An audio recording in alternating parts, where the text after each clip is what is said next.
Mythes et légendes.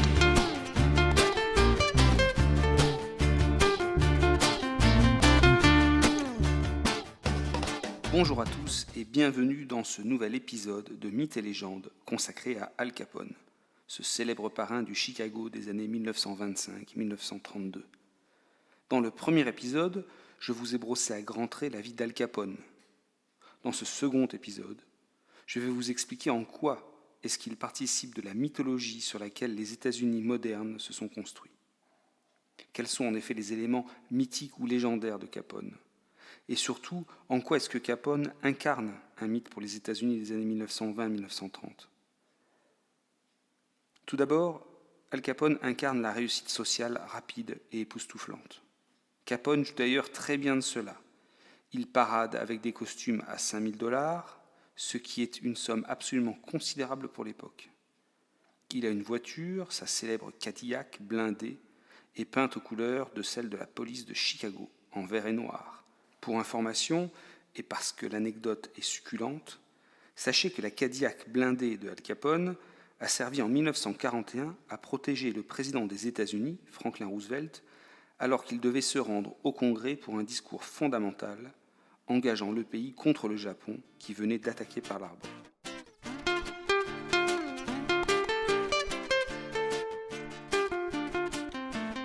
Al Capone incarne aussi cette force de l'individu contre l'État.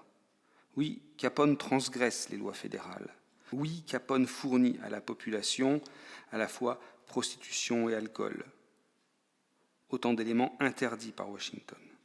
Capone apparaît donc là encore comme une figure caricaturale, mais forte aux États-Unis, pays où l'État central, et plus encore dans ces années, est critiqué. Pendant son procès, des dessins de presse présentent le parrain comme supérieur aux représentants de l'État, juges, policiers du FBI, etc. Et de fait, après sa condamnation, il passe 1 année de prison dans la maison d'arrêt de Chicago. Il y mène grand train, et ceci ridiculise tout l'arsenal juridique et policier qui avait conduit à sa condamnation. En effet, dans sa cellule, il dispose de whisky, de prostituées et même d'un salon. De plus, il a un parloir libre, c'est-à-dire qu'il reçoit qui il veut. Et au-delà de ses lieutenants, il a la visite du maire de Chicago ou d'autres élus locaux et de fonctionnaires. Cette situation est très mal vécue à Washington. Une enquête est alors diligentée, puis Capone est transféré dans le pénitencier d'Atlanta où il ne profite plus de régime carcéral aménagé, c'est-à-dire de la complaisance des autorités locales. Dans cette opposition à l'État central, Al Capone parvient à se montrer très populaire, notamment au travers de ses actions en faveur des plus démunis, comme avec la soupe populaire qu'il met en place en 1931 alors que la crise frappe de plein fouet la population américaine. Alors bien sûr, ceci ne fait pas oublier ces crimes odieux qui sont déjà relayés par la presse. Mais l'un dans l'autre, la figure d'Al Capone apparaît comme ambivalente.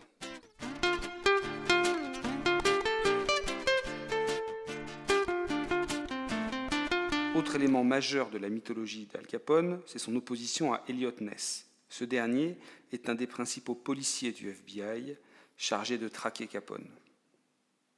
Dans la chute d'Al Capone, le rôle d'Eliot Ness est en fait tout à fait exagéré. Cette opposition personnelle entre le gangster corrupteur et le policier incorruptible est en fait en grande partie une invention au service des fictions télévisuelles et cinématographiques des années 1950. Oui, Eliot Ness est incorruptible, cependant, il travaille seulement avec une dizaine de policiers à la chute de l'organisation Capone, qui compte 1 millier de membres. Eliot Ness met en scène remarquablement les fermetures et les destructions des brasseries illégales. Il convoque la presse à ces événements. Ness affiche aussi auprès de la presse son refus de l'offre qu'il a reçue, $2 000 par semaine pour qu'il arrête de harceler l'organisation Capone. La somme est très importante pour Eliot Ness. Je rappelle que pour Capone, elle est réduite. Ce dernier consacre chaque année $30 millions à la corruption des autorités politiques et administratives. Le FBI s'est largement mobilisé pour prouver les fraudes fiscales de Capone, tout comme ses crimes et nombreux délits. Eliot Ness participe pleinement de cette action. Cependant, un autre homme, bien moins célèbre, et pourtant sûrement plus important dans le combat contre l'organisation Capone, est Frank Wilson. C'est lui qui mène l'enquête sur les fraudes fiscales. c'est-à-dire l'enquête qui va aboutir à la condamnation de Capone. La peine prononcée en effet à l'égard du parrain est particulièrement lourde au regard des charges retenues. Le parrain écope de 11 ans de réclusion pour des simples faits de fraude fiscale. Le poids de ce verdict est en fait le reflet de l'exigence d'autorité que l'État central applique à l'exemple Capone au moment où ses services centraux, police, justice, fiscalité, se mettent en place. De plus, condamner Capone, c'est permettre de rejeter d'un seul coup l'immoralité profonde de la société américaine qui a permis l'enrichissement de cet homme. Al Capone, et souvent Eliot Ness et son groupe des Incorruptibles, ont été très bien servis par l'industrie du divertissement et par de nombreux auteurs.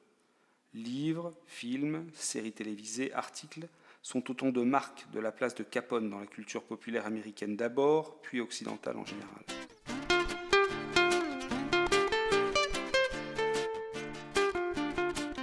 La brutalité extrême des méthodes employées par Capone n'est que rarement rappelée, ou simplement au travers d'un fait exemplaire comme celui du massacre de la Saint-Valentin. Mais les conditions absolument abominables d'esclavage dans lesquelles étaient maintenues les prostituées travaillant dans les établissements de Capone sont souvent tues. On préfère retenir la folie et l'extravagance des années 1920, du folklore.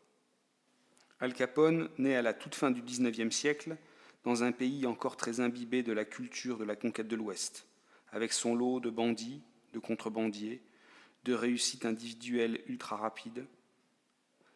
Il meurt juste après la Seconde Guerre mondiale, guerre gagnée par ce même pays qui s'est considérablement structuré et dont l'État s'est affirmé. Al Capone représente à la fois ce que la morale condamne le plus et ce qui fascine tant et tant de personnes. Bref, Al Capone, un parrain sanguinaire, est aussi un élément de la mythologie américaine.